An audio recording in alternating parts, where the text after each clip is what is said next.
10 سنة مع السماتات إيرترا أما العالم بزركب إيرتراوان تذكرا إيرترا أبقرنا أفريقيا نستا 3 عامتات لوطي زي رأيت أنكوهاجر نكبيدنا برا ليبيا بسنة ببز بدهزلو إيرتراوي حتى تعقبا سلام كبرات تخطاتلتنا نيرتران كبابيان زدسس سومنا في ساميتات بزي كازي أبيرترا تقيدهم تسنحو سلسة تركاوين هندست بحري ناس أوتيوم زحالفت عامت أستا 8 مليون سبات كابيت نبرتهم تمزابيلهم سودان كاب إثيوبيا زدتو فنو لا متكعتي كم زبرعنة تفليطة زبلن كالن أرستات كنده السينا مكتالكم بخبر نعدم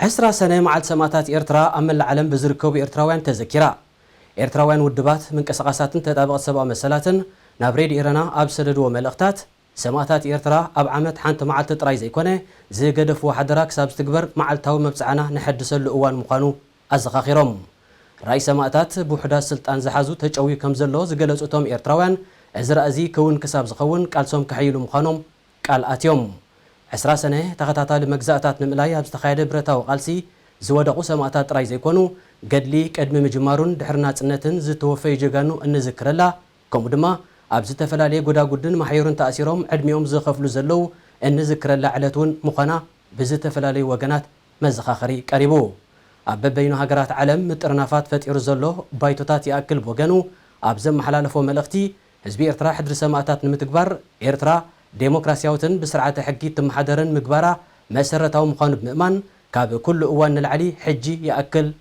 إلو ترنافي كحيل كم زقباء أزخاخيرو إيرترا بمسوات دكا حرنتا دا ترقا قصنبر حزبا كاب أوان مجزاتن العلي بسدتن حسن من نبابرون يقرفالو 10 سنة أهقراو مع السدتنياتا تابسو منزي بدرجة عالم تذكرا بزحت معكنا زينا أوروبان تتابق سبا مسلاتن أب قداي سدتنياتاتن حتى تعقبان زتكوري زت فلالي تحسطات أنجدن قالي كابتي تحسطات نيرتران إيرتراوانن زده سينيرو سيعبو كنقربوينا أب ليبيا أب زركب أبيات مأسرتي تداوغينوم كاب زركب وإيرتراوان حتى تعقبا قاليوم ناب جيزياو مصنحي معسكرات تشادن رواندان كسغاغرون كلو نابي إيرترا زت ملسو نيروم يوم أتوم نابي إيرترا استملسو بزحات كوانتا زيكونو بدليتهم مخانوميو تسبتسابات كغرب زنيحو بمعكنا زينا أوروبان تكالات تتابقت سبع مسلاتن زقرب زلو مرمراوي سندات كم زناترو أتوم كاب ليبيا نابي إيرترا استملسو إيرتراوان حتى تعقبا بدليتهم زيكونه بقديتا مخانيو يورو نيوز هاب زقربو زرزرو حبريتا أب زحالف عامت أور حقنبوت نابي إيرترا كملسو 21 إيرتراوان أب كتمات أرابلوس أو تهدراو معرفو نفرت معتيقا ترغيبو منيرم أستات 100 كيلومتر نمعرب كاب كتمات أرابلوس رحقو أبزركب بيت مأسرت الزاوية ناستا شمون توارح بحما كونتات تتحيزوم زنبرو توم إيرتراوان حدستي كداونتن سانتان تواهيبوميوم ناب عدوم كفانو دلوات كوينوم انتغني حموشتا كاباتوم نقابلات زتات معرفو نفرت بمتحس كاد موكيلوم حيلتات زتا نتوم ناب إيرترا كاب مملاس هيوتوم أب حدا قاب مئتاو كاد موز فتنو إيرتراوان نمحز طيايتين أب سماي كوان تتوكوسو دو كبلوم أيكالون أتوم استرفع 16 وصايتات ناي نفاريت غعزوم حبرت أوروبا بزشفنو ناب عدوم كم زتفانو سراحتنيا غراو محبر سدتنياتات هرغاغيصو أتوم إيرتراوان بدليتهم ناب إيرترا كم زتملسو صبصبات كوان تقربه مزنبرو حما كونتات مأسرتي عدخم كتملسدو وي اما أسرت كتبليو زبل چكانا مراتي كم بدليتهم استملسو خينو كقرب كم زيبلو تتابقتي سبعو مسلات يردو حجون أب ليبيا نإيرتراوان زقتمهم كابزلو بدوهتات كي وصانا نكبيد نابرا ليبيا بسنة ببز بدهزلو إيرتراوي حتى تعقبا زارت زعبا كانت كورينا بنيام سمون كغربنايو ناب هاجرات إيروبان مسجار كابدوبات إيرترا جميركا كسام ماكلاي بحر زلو بده غعزو سدت حدا عبي كفال زانتا حدش ولدو إيرتراويان كوينو تمزجيبو كمزلو ببوانو قلت صنيحلو بفلاي برخاتات سودان ليبيان إيرتراويان كالوت زيغاتات قروا بتهاجراتن زقتم زلو مكران صغين ناي معلت زينا كابزغون عمتات حليفيو معكلاي بحري سجيركا إيروبا كرم متاو ليبياتا ناي موداتا تحلف زلو هاجر بمقانا أبزا هاجر أشحات إيرتراويان زبهر القفعتات سجيرميم قناون يسقروا له أب ليبيا 3 عامتات زغمت سلومون جبريوناس مس ميديات كال سدتنياتات زغبرو علال أبتا هاجر نزحلفو زلو نابرا بمرت رايكس سنتوني مرتسن ብዘይ ቅብኣ ክነብር ኣይክእልኒ ካብዚ ዓውዲ ስነ ጥበብ ተፈልየ ክነብር እውን ኣይደልን ዝበለ ሰሎሞን ካብቲ ንዕለታዊ መግብታት ዝረኽብዎ ሒደት ገንዘብ ናይ ቅብኣ ናውቲ ከም ዝሸመተ ሓቢሩ። ወዲ 29 ዓመት ሰሎሞን ኣብዚ እዋን እዚ ኣብ ከተማ ጥራብሎስ ኣብ ዝርከብ ዘይተዛዘመ ህንፃ መሰሳት 200 ዝኾኑ ኤርትራውያንን ዜጋታት ኢትዮጵያን ሱዳንን ብሓባር ዝነበር።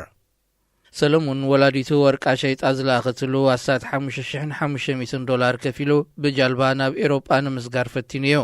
እንተኾነ ብሓለዋ ገማግም ባሕሪ ሊብያ ተታሒዙ ናብ ማእሰርቲ ኣትዩ። ኣብ ማእሰርቲ ብዘማዕበሎ ሕማም ዓባይ ሰዓል ከሸግሮ ድሕሪ ምጅማር እውን ክእለየሉ ናብ ዝኽእል ካልእ ግዜያዊ መዕቆባ ኣትዩ።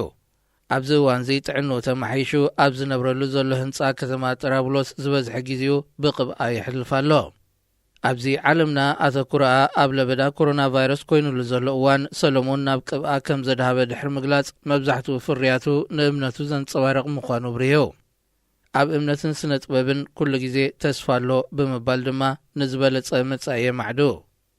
ኣብ ሊብያ ኣሽዓት ኤርትራውያን ዝርከቦም ኣሳት 49,000 ሓተቲ ዕቑባ ከም ዘለዉ ጸብጻብ ላዕለዋይ ኮሚሽን ስደተኛታት ሕብራት ሃገራት የመልከት። ኤርትራ ካብ 2 ሰነ ሒዛቶም ጸንሐት 35 የመናውያን ገፍቲ ዓሳ ናብ ዓዶም ከም ዘፋነወቶም መርበባት ዜናት ሃገር ሓቢረን። እቶም የመናውያን ብ19 ሰነ ናብ ዓዶም ከም ዝተፋነው ዝሓበራተን መርበባት ብምትሕባር ሕቡራት ኢማራት ዓረብ ክፍትሑ ከም ዝኽኣሉ ጠቒሰን።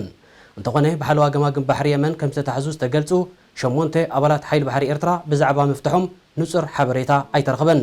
ሓይሊ ባሕሪ የመን ኣብ ክልል ማያት ዝቖር ሓንሽ ኣስታት 120 የመናውያን ገፍቲ ዓሳ ከም ዝሓዙ ዝወቐሰ መንግስቲ የመን ነቶም 62 ንብረቶም ራስዩ ብኡ ንብኡ ከፋንዎም ከሎ ነቶም ዝተረፉ ግና ሒዝዎም ከም ዘለዩ ክወቀስ ጸኒሑ። ኣብ ተመሳሳሊ ዜና ኣብ ኤርትራ ንስታት 2 ተዋርሕ ተቐይዶም ጸንሑ 3 ቱርካውያን ሃንደስቲ ባሕሪ ናጻ ወፂኦም ክብል ማዕከን ሓበሬታ ኣናድሉ ገሊጹ። እቲ ኣገልግሎት ዜና ኣብ ናይ 20 ሰነ ሕታሙ ኣብ ዘስፈሮ ጸብጻብ ሚኒስትሪ ጉዳያት ወጻኢ ቱርኪ ከካይዶ ብጸንሐ ጻዕርታት ምስ መንግስቲ ኤርትራ ኣብ ስምምዕ ድሕሪ ምብጽሑ እቶም ዜጋታቱ ናጻ ክወፁ ከም ዝኽኣሉ ኣፍሊጡ። ኣቐዲሙ ብዝወፀ ሓበሬታ መሰረት እቶም 3 ሃንደስቲ ባሕሪ ኣብ መስከረም 2017 እዮም ዓለም ንምዛር ተበጊሶም። ብሰንኪ ለበዳ ኮሮና ቫይረስ መትረብ ስዌፅ ድሕሪ ምዕጻው ግና ናብ ቀይሕ ባሕሪ ክምለሱ ብምግዳዶም ኣብ ዝሓለፈ ወርሒ ሚያዝያ ብሓይሊ ባሕሪ ኤርትራ ተታሒዞም። ንሳቶም ብሓገዝ ቀዳማይ ሚኒስተር ኢትዮጵያ ኣብይ ኣሕመድ ክፍትሑ ከም ዝኽኣሉ እውን ዲፕሎማስኛታት ኣሚቶም። መንግስቲ ኤርትራ ካብ ሕብረት ኤውሮጳ ብወግዒ ሓገዝ ምሕታቱ ዝሓለፈ ሰሙን ተሰሚዑ። ሕብረት ኤውሮጳ ንመንግስቲ ኤርትራ ልምዓታውን ሰብኣውን ሓገዛት የበርክት ዶ ኣየበርክት ኣብ ዝብል ዛዕባ ኣብ መንጎ ሓያሎ ኣባላት ፓርላማ ናይቲ ሕብረት የካትዕ ኣሎ። ኣቐዲሙ ክልገስ ካብ ዝተመደበ 10 ሚልዮናት ዩሮ እውን በቲ ሕብረት ተነፂጉሎ። ቢንያም ስምዖን ተወሳኺ ከቕርበልና እዩ። መንግስቲ ኤርትራ ምህነፅን መጸገንን ጽርግያ ዝዓለመ ካብ ሕብረት ኤውሮጳ ዝሓተቶ ፋይናንሳዊ ሓገዝ እቲ ሕብረት ነፂግዎ። ኣብ ሕብረት ኤውሮጳ ጉዳያት ወጻኢ ፖሊሲ ኣብ መርበብ ሓበሬቱ ብዘርግሖ መግለጺ ኮሚቴ ፓርላማ ኤውሮጳ ነዚ ጉዳይ ብዕለት 15 ሰነ ብዘካየደ ኣኼባ ድሕሪ ምምይያጥ ንጽገናን ምህነፅን ጽርግያ ዝውዕል ንመንግስቲ ኤርትራ ዝልገስ ሓገዝ ከም ዘየለ ኣፍሊጡ። መንግስቲ ኤርትራ ናይ 50 ሚልዮን ዩሮ ሓገዝ ይሓቲቱ። ሕብረት ኤውሮጳ ነዚ ሕቶ ዳይን ጸጎ እምበር እቲ ኣቐዲሙ ንወደባት ኤርትራ ምስ ኢትዮጵያ ንኸራኽብ ዝህነጽ መስመር ጽርግያ ምወልኡ ክቕጽል ምዃኑ ኣፍሊጡ። ብተወሳኺ ንኤርትራ ተመዲቡ ካብ ዝነበረ ሓገዝ 30 ሚልዮን ዩሮ ንሱዳን ክዋህብ ምዃኑ ኣቐዲሙ ተገሊጹ እዩ። ሓያሎ ኣባላት ፓርላማ ሕብረት ኤውሮጳ መንግስቲ ኤርትራ ዝሓዘሉ ልምዓታዊ መደባት ብግዱድ ጉልበት ኣባላት ሃገራዊ ኣገልግሎት የካይዶ ስለ ዘሎ ሓገዝ መሃቡ ብቐጥታ ኣብ ዘበናዊ ባርነት ሓገዝ ምግባር ማለት እዩ ክብሉ መጎቶኦም ከቕርቡ ጸኒሖም እዮም። ኮሚቴ ንምዕባለ ፓርላማ ኤውሮጳ ማለት ዴቭኮ ኣብቲ ናይ 15 ሰነ ኣኼብኡ ብወለንቶኦም ናብ ሃገሮም ዝምለሱ ኤርትራውያን መጣየሲ ብምባል ዝሰልዑ ባጀት ሕጂ እውን ሓያሎ ኣባላት ሕብረት ይቃወሙ ኣለዉ። ናብ ኤርትራ ክምለሱ ዝኽእሉ ዜጋታት ቶም ንመንግስቲ ኤርትራ ክድግፉ ዝጸንሑ ዳ እምበር ተቃውሞታቶም ብዓውታ ከስምዑ ዝጸንሑ ናብ ኤርትራ እንተተመሊሶም እንታይ ከጋጥሞም ከም ዝኽእል ኩሎም ኣባላት ፓርላማ እናፈለጥዎን ከለዉ ነዚ ዓይነት ውሳኔ ክወስዱ ዘብቅዖም ምኽንያት ንጹር ከም ዘይኮነ እዮም ዝገልጹ። መንግስቲ ኤርትራ ብወግዒ ፋይናንሳዊ ሓገዝ ክሓትት ምጅማሩ ከምኡውን ምስ ሰበ ስልጣን ስርዓት ኣብ ዝካየድ ኣኼባታት ዴሞክራሲ፣ ሰብኣዊ መሰላት ወዘተ ዝብሉ ከም ነውሪ ዝረኣዩ ዝነበሩ ጉዳያት ኣብዚ እዋን እዚ ክለዓሉ ምኽኣሎም ኣብቲ ስርዓት ዝተረኣየ ለውጥታት ዘመላኽት እኳ እንተኾነ ግብራዊ ስጉምቲ ክሳብ ዝወስድ ግና ብዙሕ ተሪፍዎ ከም ዘሎ ዲፕሎማስያውያን ምንጭታት ካብ ብራስለስ ይገልጹ። እዚ ትከታተልዎ ዘለኹም ካብ ስቱድዮ ፓሪስ ዝፍኖ ሰሙናዊ ፍጻሜታት እዩ። ኣብ ዜናታት ኤርትራን ከባቢናን ዘድሃበ ትሕዝቶታትና ገና ኣይተፈጸመን ክንምለስ ኢና። ምሳና ጽንሑ።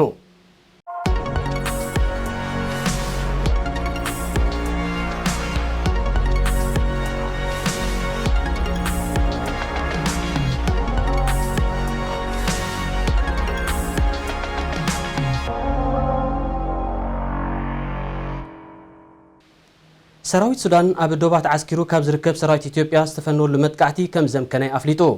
እቲ ሰራዊት ኣብ ዘውፅኦ መግለጺ ሰራዊት ኢትዮጵያ ኣብ ዞባ ገዳርፍ ኣብ ዝርከብ ወተሃደራዊ ማዓስከር ኣንፋል መጥቃዕቲ ከም ዘካየደ ብምጥቃስ ሓይልታት ሱዳን ብዝሃቦ ግብረ መልሲ ገሳራታት ተጎልቢቡ ከም ዝተመልሰ ኣመልኪቱ። ሰራዊት ሱዳን ሉዓላዊ መሬት ሃገሩ ናይ ምክልኻል ሙሉእ መሰል ከም ዘሎ እቲ መግለጺ ኣዘኻኺሩ። ብዛዕባ ካብ ክልቲኦም ወገን ዝወረደ ጉድኣት ኣይተሓበረን። ሰራዊት ኢትዮጵያ ኣብ ዝሓለፈ ወርሒ ኣብ ዶብ ሱዳን ኣብ ዘካየዶ መጥቃዕቲ ሓደ መኮነን ዝርከቦም 3 ወተሃደራት ከም ዝተቐትልዎ ኣፍሊጡ እዩ። ኢትዮጵያን ሱዳንን ኣብ ዶባተን ብዝርከብ ሰፊሕ ናይ ሕርሻ መሬትን መጋጫን ግጭታት ክካየድ ጸኒሑ እዩ። ኣብ ዝሓለፈት ዓመት 80 ሚልዮን ህዝቢ ካብ ቤት ንብረቱ ተመዛቢሉ። ጠንቀም ምዝባሉ ባህርያዊ ጥራይ ኣይነበረን። እንታይ ደኣ ፖለቲካውን ቁጠባውን ሕሰም ሓያሉ ሃገራት እውን ነዚ ኣጋዲድዎ እዩ። ብዛዕባ እዚ ዝተዳለወ ሓፂር ፀብፀባ ኣሎ፣ ሓቢርና ንከታተል። ኣህጉራዊ መዓልቲ ስደተኛታት ብቐዳም 20 ሰነ ብደረጃ ዓለም ተዘኪራ ውዒላ። እዛ ዕለት ዓለምና ንለበዳ ኮሮና ቫይረስ ኣብ ምምካት ተጸሚዳትሉ ብዘላ እዋን ትዝከር ምህላዋ እቲ ብድሆ ካብ ቤት ንብረቶም ተመዛቢሎም ኣብ ስደት ንዝርከቡ ሚልዮናት ሰባት ዝያዳ ኣሻቓሊ ምዃኑ እተዘኻኽር ይኽብል መግለጺ ኮሚሽን ሕብረት ኤውሮጳን ላዕለዋይ ወኪል ስደተኛታትን ኣብ ዘውፅዎ ሓበራዊ መግለጺ ኣተሓሳሲቦም። እቲ መግለጺ ብተወሳኺ ኣብዛ ዝሓለፈት ዓመት 2019 ብደረጃ ዓለም 80 ሚልዮን ሰባት ካብ መነባብሮኦም ከም ዝተመዛበሉ ኣመልኪቱ። ካብዚኣቶም እቶም 26 ሚልዮን ስደተኛታት ክኾኑ ከለዉ እቶም 4.2 ድማ ሓተቲ ፖለቲካዊ ዕቑባዮም 45.7 ሚልዮን ካብ ቤት ንብረቶም ዝተመዛበሉ ደቂ ሰብ ክህልውን ከለዉ ሓደ ካብቲ ዝሓለፈ ዓመት ዝበዝሐ ቁፅሪ ዝተመዝገበሉ ኣብ ቬኔዙዌላ ኮይኑ 3.6 ሚልዮን ከም ዝበፅሕ እቲ መግለጺ ይጠቅስ። ኣብ ኢትዮጵያ ኣብዚ ዓመት እዚ ብዋሕዲ ማእዛዊ ምግብታት ንዝተጠቕዑ ኣስታት 4.4 ሚልዮን ሰባት ንምርዳእ ምስ ማዕከን ቆልዑ ሕቡራት ሃገራትን ውድብ ምግብን ሕርሻን ስምምዕ ተኸቲሙ። እቲ ስምምዕ ምስ መንግስቲ ኢትዮጵያ ዝተኸተመ ኮይኑ ን3 ዓመታት ዝጸንሕ እዩ። ኣብቲ ሃገር ገኒኑ ንዝረአ ዋሕዲ ማእዛዊ ምግብታትን ብሰንኩ ንዝስዕብ ሕማማትን ንምክልኻል ዝዓለመ እዩ። ካብቶም ኣብዚ ዓመት እዚ ሓገዝ ዝግበረሎም ብዋሕዲ ማእዛዊ ምግብታት ዝተጠቕዑ ዜጋታት እቶም 2.7 ሚልዮን ህፃናት ኮይኖም ኣስታት 1.7 ሚልዮን ድማ ኣብ ምጥባው ዝርከባ ኣዴታትን ነፍሰ ጾራትን እየን። ቀርና ኣፍሪቃ ምስ ወራር ዕስለን በጣን ለበዳ ኮሮና ቫይረስ እንተተሓሒዙ ከቢድ ሓደጋ ጥሜት ኣንጽላሊዎ ከም ዘሎ ተደጋጊሙ ዝግለጽ ዘሎ እዩ። ብዘይካቲ ባህርያዊ ሓደጋታት ፈጢርዎ ዘሎ ናይ ምግቢ ቅልውላው ከም ናይ ኤርትራ ዝኣመሰሉ ምልካውያን ስርዓታት ዕድመ ስልጣኖም ንምንዋሕ ዝኽተልዎ ዘሎ ፖሊሲታት ንዜጋታት ዘን ሃገራት ናብ ከቢድ ስእነት ምግብታትን ሕሱም ድኽነትን ኣቃሊዕዎም ከም ዘሎ ዝተፈላለዩ ወገናት ይወቕሱ። ኣብዚ እዋን እዚ ኣብ ቀርኒ ኣፍሪቃ ሱዳን፣ ኢትዮጵያን ሶማልን ለውጥታት ይረአ ኣሎ። እቲ ለውጢ ናበይ ገጽ እዩ? ገና ግዜ ዝምልሶ ሕቶ እዩ። ኣብዚ ዞባ ካብ ዝርከባ ኤርትራን ጅቡትን ዘጊት ናይ ለውጢ ተስፋታት ዘይተረኣየን እየን። ብፍላይ ኤርትራ ኣብ ቀርኒ ኣፍሪቃ ንስታ 30 ዓመታት ለውጢ ዘይረኣየት እንኳ ሃገር እያ። ብዛዕባ እዚ ዝተዳለወ ፀብፀባ ኣሎ፣ ስዒቡ ቀርብ እዩ። ሃገራት ኣፍሪቃ ናጽነት ካብ ዝተጎናጸፋሉ ዕለታት ሒዘን እግሪ እግረን ስዒቡ ዝመጽእ መልኪ እዩ። መልኪ ዘይድሃኻ ኣፍሪቃዊት ሃገር ኣላ ክትበሃል ኣይትኽእልን። ናጽነት ተኸቲሎም ዝመጹ መራሕቲ ን10ታት ዓመታት ስልጣን ብምብሓት ለውጢ ንዝጠለቡን ዝተቃወሙን ዜጋታቶም ክጭፍጭፉን ኣብ ኣብያተ ማእሰርቲ ክሕቐቑን ልሙድ ምስሊ ናይ ዛጉር እዩ። መብዛሕቶም እዞም መራሕቲ ውሑስ ምስጋር ስልጣን ከይገበሩ እንተስ ብወተሃደራዊ ዕልዋ እንተስ ብሞት ይእለዩ። ስልጣን ንምሓዝ ኣብ ዝግበር ወተሃደራውን ፖለቲካውን ቁርቁስ ዝፈጥሮ ናይ ቀቢላ፣ ብሄር፣ ኣውራጃ፣ ሃይማኖትን ካልእን ግርጭታት ድማ እቲ ካልእ ምስሊ ናይ ዛጉር እዩ። ኤርትራ ኣብ 1991 ናጽነታ ኣብ ዝተጎናጸፈትሉ ነዚ ግናይ ምስሊ ኣህጉር ኣፍሪቃ ክትልውጥ ተስፋ ዝተነብረላ ሓዳስ ሃገር ነይራ። ብግዜያውነት ዝቖመ መንግስቲ ሕሉፍ ምልኪ ምዃኑ ከግህድ ግን ግዜ ኣይወሰደሉን። እዛ ካብ ልዕሊ 192 ሃገራት ዓለም ብድኽነት ምስ ቀዳሞት 5 ትስራሕ ኤርትራ ኣብዚ እዋን እዚ ሓደ ካብቶም ዝነውሓ ዓመታት ኣብ ስልጣን ዝተቆየጠ መራሒ እዩ ዘለዋ ኣብ ኣፍሪቃ ንልዕሊ 25 ዓመታት ኣብ ስልጣን ዝርከቡ መራሕቲ ንፕረዚደንት ኢሳያስ ሓዊስካ 8 እዮም ፕረዚደንት ኢሳያስ ኣብዚ መሳለል እዚ ሻድሻይ ተርታ ክሕዝን ከሎ ኣብ ቀርኒ ኣፍሪቃ ግና ቀዳማይ እዩ ኣብ ሃገራት ቀርኒ ኣፍሪቃ እቶም ዝነውሓ ዓመታት ኣብ ስልጣን ዝጸንሑ መራሕቲ ተባሂሎም ቀዳማይን ካልኣይን ደረጃ ዝሓዙ ፕረዚደንት ሱዳን ነበር ዑመር ሐሰን አልበሽርን ፕረዚደንት ኢሳያስን እዮም ዑመር ሐሰን አልበሽር ድሕሪ ናይ 30 ዓመታት ኣብ ስልጣን ብህዝባዊ ናዕቢ ዝሓለፈ ዓመት ተኣልዩ ኣብ ማእሰርቲ ይርከብ ካልኣይ ደረጃ ዝነበሮ ፕረዚደንት ኢሳያስ ብዕድመ ምንዋሕ ስልጣን ቀዳማይ ቦታ ተረኪቡ ኣብዚ እዋን እዚ ናብታ ድሕሪ አልበሽር ዴሞክራሲያዊ ለውጢ ንምትእትታው ተተይ ትብል ዘላ ሱዳን ምብጻሕ ኣብ ምክያድ ይርከብ ሃገራት ቀርኒ ኣፍሪቃ ህዝብታተን ብዝደፍኦ ናይ ለውጢ ድሌታት ምቅያር መራሕቲ ክርኢ እንከሎ ህዝቢ ኤርትራ ን29 ዓመታት ለውጢ ከይረኣየ ኣብ ቤቱ ተዓፅዩ ብሻቕሎትን ጥሜትን ናብ ዘይተፈልጠ መጻኢ የማዕድሎ ክቡራት ተኸታተልትና ኣብ ሰሙን እዚ ንዝነበሩ ዓበይቲ ፍጻሜታት ኤርትራን ከባቢያን ተዛዚሙሎ መሳኻትኩም ጸናሕኩ ኣማንኤል ግርማየ ዝመጽእ ሰሙን ክሳብ ንራኸብ ሰላም